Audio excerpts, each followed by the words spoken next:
Les télévisions communautaires autonomes du Québec, ce sont les télévisions les plus importantes parce qu'elles sont proches de la communauté. On veut encourager des gens qui parlent de ce qui nous intéresse, mais aussi qui participent au développement local. Mais c'est fini le temps là, où on allait lire une affaire qui a été écrite avant hier au bout du monde. Non! Tu veux savoir ce qui se passe chez vous? Bien, ma télé préférée, c'est la télé autonome communautaire. C'est ici que ça se passe.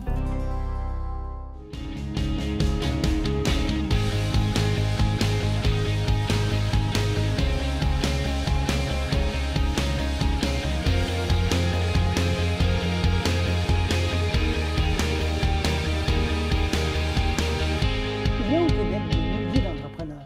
Ils sont un véritable moteur de l'économie et dirigent à peu près ou comptent pour à peu près 220 000 entreprises dans le secteur privé. Alors, je suis à la rencontre des entrepreneurs de notre région. Je veux savoir qui ils sont et comment ils font. Aujourd'hui, je rencontre M. Patrick Léonard de Boeuf-Tremblant Ferme Léonard. Alors, bonjour et bienvenue. Bonjour, merci. Alors, décrivez-vous un peu ce que vous faites. La Ferme Léonard et Boeuf-Tremblant, c'est quoi comme entreprise? Oui, nous élevons le bœuf, le Wagyu, qui est un croisé, la race Wagyu avec le Angus noir. C'est ce qu'on appelle au Québec le Wagyu, c'est 50-50. Puis j'élève ça à la ferme que j'ai repris de mes grands-parents là, en 2016. Donc, c'est une entreprise familiale qui existait déjà depuis quelques générations, je pense. Hein? Oui, si on inclut celle de mes enfants, parce que mes enfants nous donnent vraiment un coup de main à la ferme. C'est la 6e génération, eux. Moi, je suis la 5e qui poursuit là, la tradition de la ferme. Donc là, le bœuf Wagyu, ça, c'est quelque chose que vous avez ajouté en reprenant la ferme, c'est ça? Oui, effectivement. Mon grand-père n'a pas fait de bœuf Wagyu. Il y a eu un peu d'animaux de boucherie en dernier, mais il m'a cédé la terre, il m'a vendu la terre, il avait 92 ans, mon grand-père. Fait que c'est sûr qu'en dernier, c'était peu actif sur la ferme. Puis moi, j'ai fait des recherches, puis on voulait vendre notre viande directement aux consommateurs à la ferme. Fait que pour nous, c'était important de trouver un produit de niche qui se démarque de ce qu'on peut retrouver à l'épicerie. Moi, je connais un peu le bœuf Wagyu, mais expliquez ça pour les gens qui ne le connaissent pas. Bien, le bœuf Wagyu, j'ai pas la prétention c'est pas moi qui ai la prétention de le dire, mais c'est reconnu pour être la viande la plus tendre au monde. C'est ce qui fait la grosse particularité, c'est le persillage. C'est les petites lignes de gras à l'intérieur du muscle qui fait que cette viande-là est beaucoup plus tendre qu'un bœuf conventionnel. Et ça, je pense que ça sort du Japon, c'est ça? Oui, c'est en plein ça. Ça vient du Japon, la génétique. Un petit village qui s'appelle Kobe. C'est pour ça qu'on entend souvent aussi le Kobe. Ça, c'est une appellation, mais le nom de la race, c'est Wagyu. C'est ça. Je me demandais c'était quoi la différence entre les deux. Donc, le Kobe, c'est l'appellation ou la sorte de viande, puis la race de bœuf, c'est le Wagyu. Oui, le nom de la race, c'est vraiment Wagyu, mais au Québec, quand on parle Kobe, ça veut dire que c'est des gens qui vont manger du Wagyu full blood. Ça veut dire qu'il n'a pas été croisé avec du Angus. C'est une viande encore qui est beaucoup plus supérieure à ce que nous offrons présentement à la ferme, mais le prix va de soi aussi. Pourquoi avoir fait le croisement?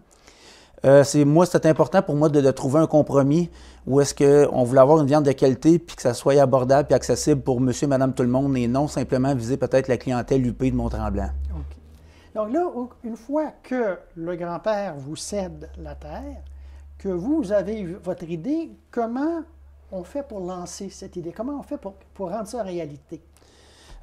J'ai commencé graduellement. La première année, on n'a pas acheté de bœuf. On s'est donné une année, mettons, pour s'acclimater à l'achat et à la terre. Puis c'est suite à mes recherches, puis je suis venu à bout de rencontrer des gens qui étaient déjà dans le domaine, parce que ça fait environ 25 ans que le Wagyu était apporté au Québec. Puis j'ai un monsieur qui m'a pris sous son aile puis qui m'a aidé, un des pionniers là, dans le Wagyu au Québec. C'est lui qui m'a donné les contacts pour où commencer, puis avec des bons taureaux, parce que le taureau est très important pour la génétique. Et donc, juste revenir sur la notion de mentor, parce que ça, c'est quelqu'un qui vous a pris sous son aile, qui vous a aidé, vous a donné des conseils. Comment vous l'avez trouvé? Oui. Via les réseaux sociaux. J'ai fait des petites publications comme quoi que je voulais démarrer un élevage de Wagyu. Puis j'ai ce monsieur-là qui est rentré en contact avec moi. Puis c'est ce monsieur-là qui m'a vendu le premier taureau. Fait que il m'a fait confiance, je lui ai fait confiance, puis aujourd'hui, je le remercie. Mais je pense que c'est bon de rappeler aux gens qui commencent des entreprises que souvent on peut se faire aider par des gens, qu'il suffit simplement de manifester son intérêt, puis qu'il y a des gens qui peuvent venir nous aider. C'était votre cas, donc. Ben oui, j'avais déjà des bases parce que j'ai tout le temps été très près de mes grands-parents. J'ai toujours aidé puis travaillé à la ferme. Mais au niveau de la race, c'était vraiment de l'inconnu, là. Moi, c'est suite à un reportage à la Semaine verte qui me dit, moi, c'est du Wagyu que je veux faire. Mais où commencer, par où commencer, ça, c'était là mon défi. Mais ce monsieur-là, en faisant du mentorat pour moi, ben il m'a vraiment facilité la chose, là. Donc là, vous avez le premier taureau. OK, il arrive à la ferme. C'est quoi la suite? Qu'est-ce qu'il faut faire? Ben, on a débuté en 2017 avec 8 têtes au total. Puis 7 ans plus tard, ça va faire 7 ans, ben, j'en ai aussi en pension. J'ai même des gens qui en font pour moi. Là, indirectement puis directement, j'ai franchi le cap des 500 têtes. Oh boy! Oui. Une grosse différence. Là, présentement, on est environ à 2 bœufs et demi par semaine qu'on écoule à la ferme. Puis dans quelques restos, là, on commence à être dans quelques restos aussi dans la région de Tremblant, là. Donc là, premièrement, donc, pour avoir le commerce, il faut élever et faire évidemment l'abattage. Est-ce qu'il y a d'autres affaires par rapport à l'élevage qui ont été difficiles? Est-ce qu'il fallait trouver un financement? Comment on fait pour démarrer là, une fois qu'on commence, là? Ça, c'était un défi. Le financement n'était pas au rendez-vous parce que c'était très peu connu au niveau, exemple, de la Financière agricole du Québec. Eux, ils se basaient sur des chiffres, sur des prix de vente, sur du bœuf commercial, tandis que nous, c'est un bœuf de qualité, fait qu'il y a une valeur ajoutée. Fait que ils n'ont pas voulu embarquer, fait que j'ai fait ça par moi-même. Je me suis retroussé les manches, puis j'ai travaillé fort, puis j'y étais tranquillement. Puis aujourd'hui, ben là, le financement, il est au rendez-vous, là, parce qu'ils ont vu que j'étais capable de livrer la marchandise avec mon bœuf, puis que je rencontrais mes objectifs, que eux, je dis pas qu'ils n'y croyaient pas, mais il y avait un gros doute sur ce que moi je lui disais, puis mais finalement, je lui ai démontré que c'était viable, c'était faisable. Donc, quand on se fait dire non la première fois pour du financement, ça ne veut pas dire qu'on ne peut pas y aller. Des fois, il faut être entrepreneur. Ben oui, quand on est entrepreneur, si le découragement fait partie est en nous, malheureusement, ça ne fonctionnera pas longtemps parce qu'en tant qu'entrepreneur, on rencontre toutes sortes d'embûches, mais on se retrousse les manches, on se relève, puis on continue. Puis c'est depuis 1998 que je suis entrepreneur, là. Moi, je suis issu de la foresterie, j'en fais encore, mais beaucoup moins. Mais initialement, j'étais un entrepreneur forestier. Puis là, je suis rendu plus un agriculteur. Un agriculteur. Donc là, vous avez commencé à produire votre bœuf. Là, l'autre chose qu'il faut, c'est pouvoir trouver des gens à qui le vendre.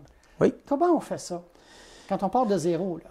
Ben, c'était vraiment de l'inconnu, mais j'y croyais par notre positionnement à la ferme. Tu sais, nous, on est situé au 5 chemin Paquette, qui est anciennement la 327 au Rue-Léonard. On est à 2 km du centre-ville de Saint-Jovite. Fait que moi, j'y croyais par la proximité du centre-ville de Saint-Jovite. J'ai construit un magasin. Sans même savoir si les gens allaient venir, mais j'y croyais à mon projet. Mais j'ai construit un magasin pour qu'on puisse savoir que c'était important qu'on ait une place accueillante puis intéressante pour nos clients parce qu'on vend un bœuf de qualité. Puis pour nous, il n'était pas question de faire ça dans un fond de garage, là. Fait qu'on a construit en eux, on a mis ça très chaleureux. C'est tout décoré avec des objets qui ont servi dans les générations précédentes de la terre. Puis, et voilà.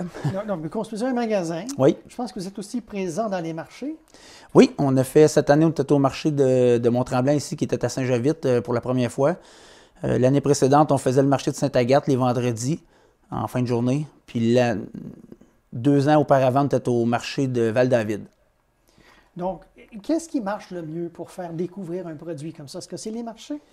Cette année, celui de Mont-Tremblant a été très, très bénéfique pour nous. On était très, très satisfaits, puis ça nous a permis de nous faire connaître parce qu'honnêtement, on n'a pas besoin de publicité encore. Notre viande se vend à la même vitesse que nos bœufs sont prêts à être abattus. Fait qu'on n'a pas besoin d'aucune publicité, mais ça nous a permis de nous faire connaître encore plus. Puis c'est la passion aussi, là, c'est de jaser. Puis les gens posent beaucoup de questions, puis faut prendre le temps des informer parce qu'il y en a beaucoup qui ne connaissent pas le bœuf Wagyu. Bien ça c'est un nouveau produit pour beaucoup de personnes. Oui. Ce n'est pas nécessairement quelque chose qu'on va retrouver dans les épiceries. Donc, un peu cette façon de découvrir-là. Oui. Écoutez, on va revenir dans quelques instants pour parler un peu plus de vous, de votre background, de foresterie à l'agriculture. On va parler de ça un peu plus dans quelques minutes. À bientôt. Merci.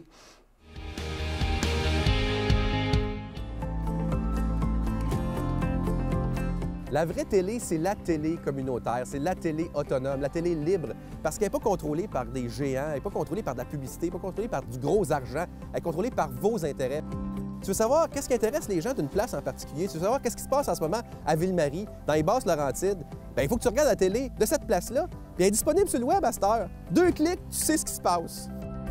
Tu sais, l'avenir, là, c'est de parler des vrais enjeux, des vraies valeurs, de ce qui nous touche vraiment. Il n'y a rien de mieux qu'un médium local pour le faire. C'est pour ça que les télécommunautaires autonomes font ce travail-là. Et puis, on parle souvent de codes d'écoute, puis tout ça. Un, les codes d'écoute sont assez bonnes, puis deux, le qualitatif, c'est important aussi. La qualité des gens qui regardent, c'est des gens intéressés, intéressants. Pourquoi? Parce qu'on regarde notre communauté. On peut passer à la TV et parler de nos enjeux. Là, on parle des vraies affaires. On parle pas juste des Moses de vedettes de schnout de Montréal. Non! On parle de ce qui se passe chez toi.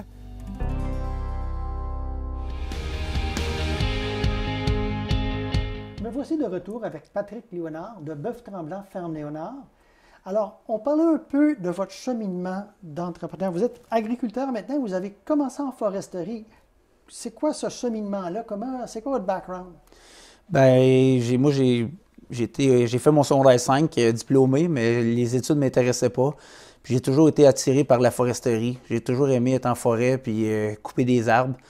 En 1996, quand j'ai fini mon secondaire, j'ai commencé à travailler pour un entrepreneur de Brébeuf. Puis en 1998, je suis tombé partner avec lui pendant 8 ans. Puis après ça, je suis parti toute seule de mon côté. J'en fais encore aujourd'hui, mais beaucoup moins. Là. Je suis plus sur la terre. Là. Et donc, mais par contre, cette notion d'agriculture, c'est quelque chose, bon, la ferme était dans la famille, donc vous aviez toujours ça en arrière-plan au moins. Oui. Puis, la ferme a sauté une génération, c'est-à-dire que c'est pas votre père ou votre... Non. La génération de mon père, il était deux garçons et une fille. Pour XY raison, ils ont toujours été présents, mais ils n'ont jamais eu officiellement, ils n'ont jamais repris la terre de leur père. Puis moi, mon grand-père, il me l'a vendu en 2016, mais il me l'avait promis 8 ans auparavant. Il m'avait juste demandé, sois patient. Il dit, je te le promets, je vais la vendre à toi. Mais il n'était pas prêt à ce moment-là. Fait que j'ai été patient, puis il a tenu parole. Puis aujourd'hui, ça reste dans la famille Léonard. C'est quoi les différences et les similarités entre, mettons, quelqu'un être en foresterie puis être en agriculture? Je veux dire, c'est pas la même business. Peut-être pour vous, mais pour nous, c'est très, très connexe parce que la foresterie, c'est la terre. C'est juste que c'est une terre boisée, tandis qu'une terre agricole, c'est un champ, mais sans prétention, il faut être travaillant, il faut être passionné parce que la foresterie aussi, c'est un domaine qui est très difficile. On se lève tôt, on travaille l'hiver à des températures extrêmes. L'été, c'est les chaleurs, la mouche. Aujourd'hui, c'est beaucoup plus mécanisé, mais moi, j'ai toujours travaillé ce qu'on appelle conventionnel, la scie mécanique. Là, je suis pas assis dans une machine puis à couper des arbres de façon mécanisée. Là, moi, je le fais encore. Je travaille avec mon fils. On fait 3-4 mois de foresterie l'hiver. On coupe le bois de chauffage sur mes terres qu'on aménage. C'est vraiment de l'aménagement forestier. Là, avec subvention, il y a un ingénieur forestier. Puis c'est de l'aménagement de forêt qu'on fait, là, de la forêt. Ouais. Donc, c'est une question de récolter d'une façon différente. Une forêt, c'est un jardin. Dans le feuillu, comme on a ici, on récolte aux 25 ans. C'est un jardin qu'on récolte aux 25 ans. On enlève, les arbres sont dépérissants, on coupe environ un arbre sur 4. C'est un prélèvement d'environ 24-25 %. Okay. Oui. Et donc, cette notion de récolte était toujours là. Donc, vous reprenez la ferme. Qu'est-ce que vous avez eu à apprendre une fois la ferme reprise? Je vous dirais, c'est plus au niveau la gestion des saillies, le temps de gestation qui est 9 mois. Moi, je croyais initialement, ça c'est une erreur que j'ai fait, que si ça serait recommencé, je ne referais pas. Moi, je croyais que pour avoir de la viande à l'année, il fallait que j'aille des veillages à l'année. Ça veut dire que j'avais de l'accouplement tous les mois. Mais c'est difficile, les veillages en hiver, parce que moi, mes animaux sont toujours en liberté à l'extérieur. L'hiver, ils ont des murs brise-vent pour le bien-être animal. Mais ça, c'est une erreur que j'ai faite. Puis, à ce heure, on va le printemps, puis automne seulement. Puis, mon taux de réussite et de mortalité s'est grandement amélioré. Donc, ça fait partie des choses qu'on apprend. Oui, ça, c'était vraiment la chose que j'ai appris le plus à la dure. Quand on fouille dans nos poches, on s'en rappelle longtemps. Y a-t-il des choses là-dedans, dans ce que vous faites, que vous avez trouvé facile? Moi, ce qui est facile, c'est de me lever tous les matins. Je suis vraiment, c'est ma passion, mon travail, mon loisir, mes vacances. Ceux qui me connaissent pourraient vous le confirmer. Je prends pas réellement de vacances, je pars jamais. Je suis parti 2-3 jours, puis j'ai hâte de revenir. Je suis vraiment passionné, je me lève à tous les matins. J'ai hâte d'aller au champ voir mes animaux, puis j'en prends vraiment soin. Mais à part de ça, est-ce qu'il y a des éléments de tout ça, soit de prendre soin des animaux, soit de marketing, soit de comptabilité, que vous trouvez peut-être plus difficile, plus facile, on comprend que vous aimez cette notion-là de prendre soin de vos animaux, mais est-ce qu'il y a d'autres choses qui peut-être vous aimez moins? Honnêtement, non. Faut faire un peu mon administration, faire du bureau, ce qu'on appelle, ça, c'est vraiment pas ma force. Ça, c'est vraiment la chose que je déteste le plus. Mais sinon, la mise en marché, très, très facile pour moi. Ça se fait toute seule en plus. C'est les restos qui communiquent avec nous pour acheter de nos produits, pour pouvoir les mettre dans le restaurant. Fait qu'on n'a pas eu cette difficulté-là là, de faire notre mise en marché, là, comme peut-être certains secteurs où est-ce que c'est plus difficile ou plus ardu. Là. Mais nous, c'est pas un défi pour nous. Donc, c'est pas... Essentiellement, vous êtes rendu à un stade où ça roule. Oui, honnêtement, oui. On n'a rien pour rien, j'ai travaillé pour. Décrivez-moi une journée typique. Typique, ma routine, là, je me lève un peu plus tard parce que les heures d'ensoleillement sont plus les mêmes, mais en été, je vous dirais, 4 heures, je suis debout, 4h15, je suis dehors. Je prends mon côte à côte, puis je vais toujours faire une tournée le matin, le midi, puis le soir, surtout en période de vêlage. S'assurer qu'on n'a pas de bris de clôture électrique, parce que c'est seulement un petit fil, une petite broche qui contient le troupeau, là, c'est électrique. S'assurer, surtout en été, les points d'eau, qu'il n'est pas arrivé un pépin, parce que ça boit énormément un bœuf en été. Puis après ça, j'y retourne toujours le soir avant qu'il fasse noir, là, c'est ma routine. Est-ce que vous êtes aidé, vous parlez un peu, je pense, de votre fils, vous avez d'autres enfants, je pense? Oui. Est-ce que c'est une entreprise familiale, avec tout le monde est là, puis travaille? Oui, j'ai ma conjointe, Mélanie, qui me donne vraiment un coup de main. C'est elle qui s'occupe beaucoup de la boutique, à la ferme, mettons, pour quand on est ouvert pour la vente de nos produits. J'ai mon fils Marc-Antoine qui a 23 ans, on est dans notre 7e année qu'on travaille ensemble. J'ai Charles-Éric qui a 22 ans. Ça fait plus ou moins 1 an là, qui s'implique de plus en plus, là, soit en foresterie ou à la ferme. Puis j'ai ma fille Anne-Marie, 20 ans, qui est encore aux études, mais qui me donne un coup de main. Les enfants nous donnent une journée, là, à tous les week-ends, ils ont une journée attitrée là, pour nous donner un peu de repos là, aussi. Là. Est-ce que vous avez d'autres employés à part de ça? Non. Quand c'est le temps de la transformation du bois de chauffage, là, je peux avoir quelques employés, mais ça dure 3-4 mois. Sinon, c'est vraiment avec mes 2 fils, là, principalement, puis ma conjointe là, pour le magasin, là, la boutique. Puis en termes de... on parlait de journée typique. Vous avez commencé par une tournée, vous avez fini par une tournée, puis entre... Moi, c'est ça. Il y a toujours quelque chose. C'est soit qu'on travaille dans les champs, c'est soit qu'on travaille sur le bois de chauffage. Sur une ferme, il y a toujours des améliorations à faire. Fait qu'on va privilégier ce qui est important de faire. Puis quand on a du temps, on rattrape un peu certains retards. Là, il y a les changements de pâturage l'été. Il faut s'assurer que l'herbe est encore dans des bonnes conditions. Les animaux changent de pâturage environ à tous les 2-3 jours. L'automne, l'hiver, c'est de nourrir à tous les 2 jours. Je donne du foin à mes animaux. Fait que... c'est ça, la prochaine question, c'est un peu qu'est-ce qu'ils mangent? En été, c'est de l'herbe. Puis quand je vous dirais plus ou moins la mi-septembre, l'herbe ne pousse plus beaucoup. Fait que là, ils s'en vont dans des clos plus d'hivernement qu'on appelle. Puis là, c'est du foin. Là, je leur donne du foin. Puis en dernier, sont nourris plus avec du maïs grain. OK. Donc, c'est un mélange de saisonnier. Oui. Donc, de l'herbe en été. Oui. C'est pour ça que vous les changez de pâturage. Oui. Pour qu'il y ait toujours accès à de l'herbe. Oui. Ça doit demander un certain montant de surveillance, là aussi. Oui, c'est ça. C'est pour ça que c'est important, matin, midi, soir, de faire la tournée. C'est surtout les broches. Il peut y avoir une branche qui a tombé, un chevreuil, qui ne la voit pas, qui rentre dedans, est brisé, mais on ne veut pas perdre notre troupeau non plus. Échapper une 50aine de têtes sur les chemins publics, c'est pas drôle. Là. Ça m'est jamais arrivé encore, mais j'espère que ça ne m'arrivera pas non plus. Oui, on va l'espérer non plus, parce que c'est pas le fun quand on suit la circulation. Et donc, si je comprends bien, la réponse à la question que tout le monde se pose, ça mange quoi en hiver? La réponse, c'est le foin. Du foin puis de l'ensilage de maïs aussi un peu, oui. Parfait. Écoutez, on va revenir dans quelques instants pour reparler un peu de vos défis, puis de comment vous entrevoyez l'avenir de votre entreprise et du bœuf wagyu. Alors, à tout de suite. Merci.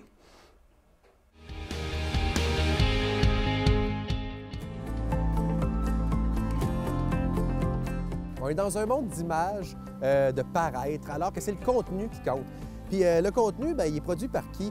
Il est produit par vous. Puis moi, le contenu que je veux, C'est le contenu de gens qui s'intéressent aux mêmes enjeux que moi, qui sont du même secteur que moi, du monde qui vivent dans mon milieu, dans ma communauté, proche de chez nous. Bien ça, c'est tout ce que tu retrouves dans les télés communautaires autonomes. C'est pour ça qu'il faut que tu regardes ces télés-là. De toute façon, je sais que tu le regardes en ce moment, et puis je te donne du bon contenu. Hein? Donc, c'est déjà un pas dans la bonne direction. Je suis fier de toi. C'est fini le temps où on s'abreuvait d'un journal qui a été écrit avant hier dans une grosse ville loin de chez nous. Non! On veut savoir ce qui se passe chez nous, des affaires qui nous intéressent, les enjeux locaux.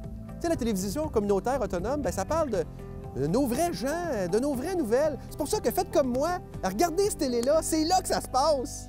Oh que oui!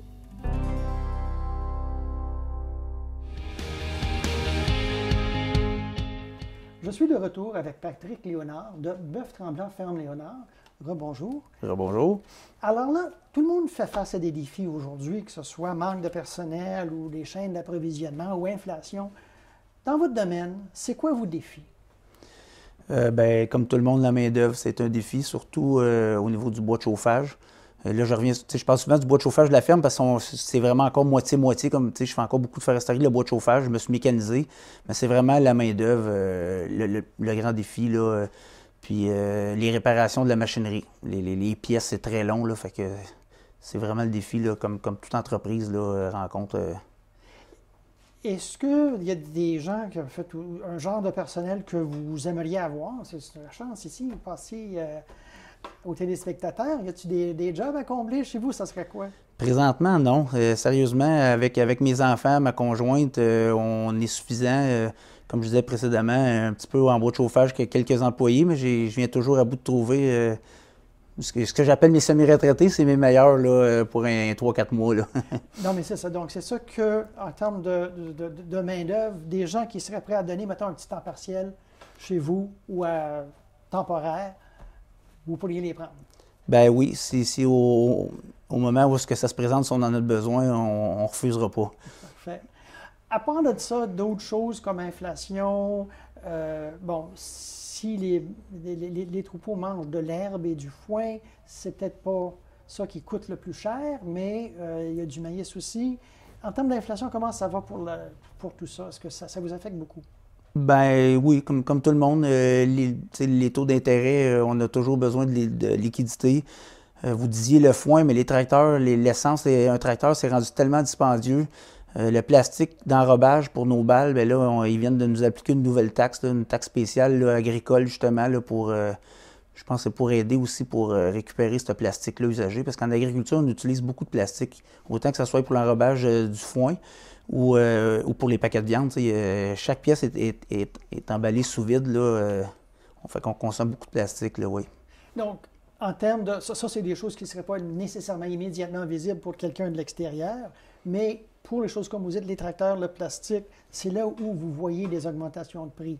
Oui, puis les bêtes aussi, là, ils ont pratiquement, là, ça l'a pas doublé, mais bien proche versus le 6-7 ans.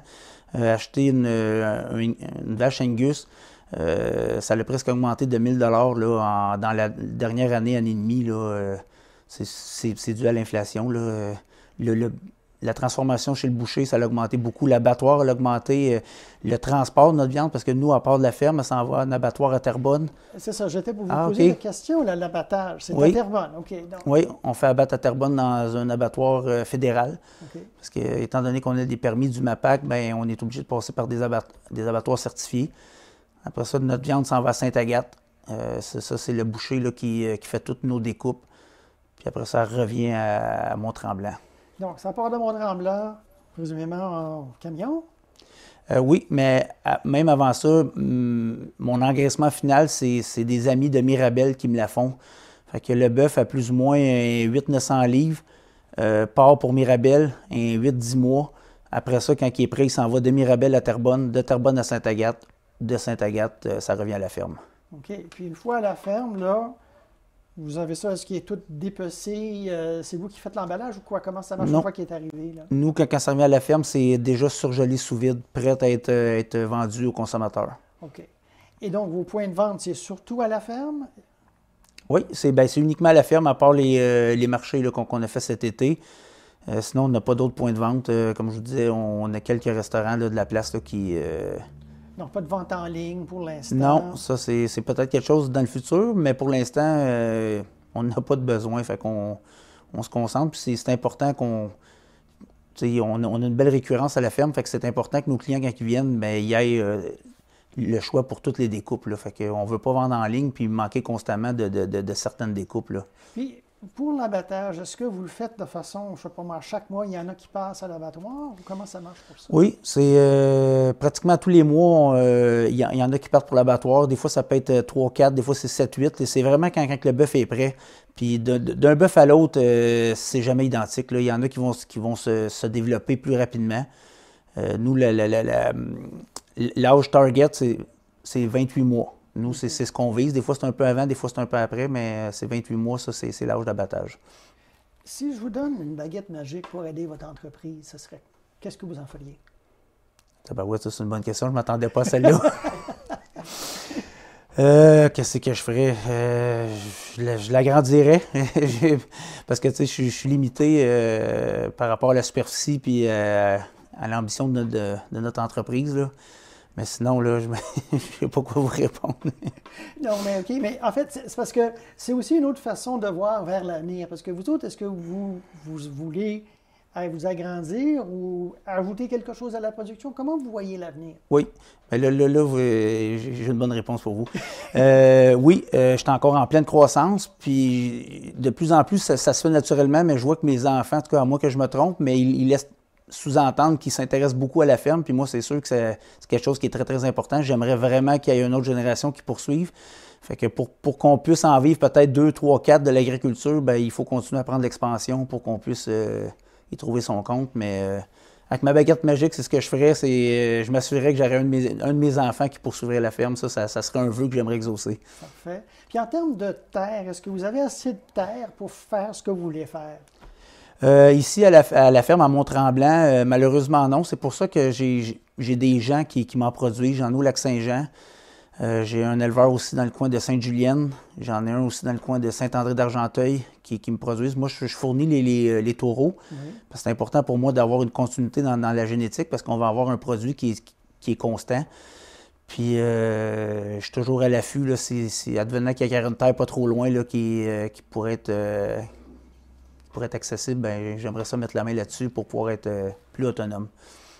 Est-ce que vous auriez des conseils à donner à quelqu'un qui voudrait se partir en affaires, soit une ferme ou quelque chose un peu connexe à ce que vous faites?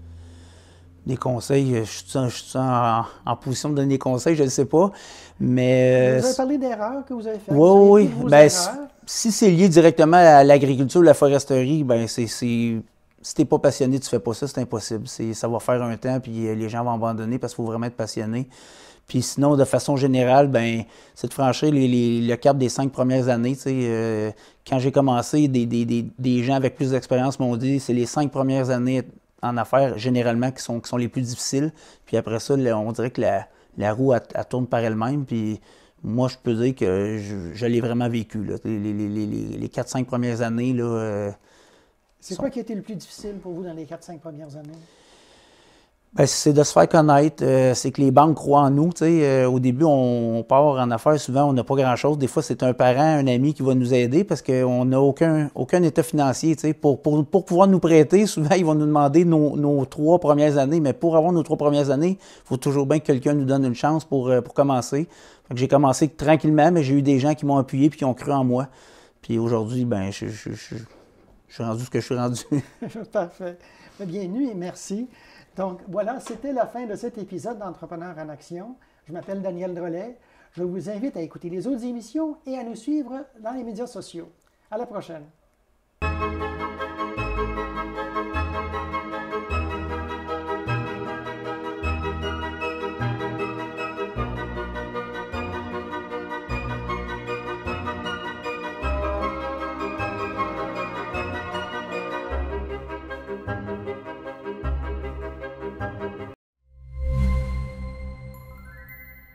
Pour acheter des billets, rendez-vous sur moitié-moitié.tv. Ensuite, choisissez une enveloppe qui, selon vous, pourrait contenir l'as de pique. Si votre billet du moitié-moitié est choisi, vous gagnerez 20% des ventes de billets de la semaine. Et si la carte dans votre enveloppe est l'as de pique, vous gagnerez en plus le jackpot progressif de la chasse à l'as, soit 30% de toutes les ventes de billets accumulées à ce jour.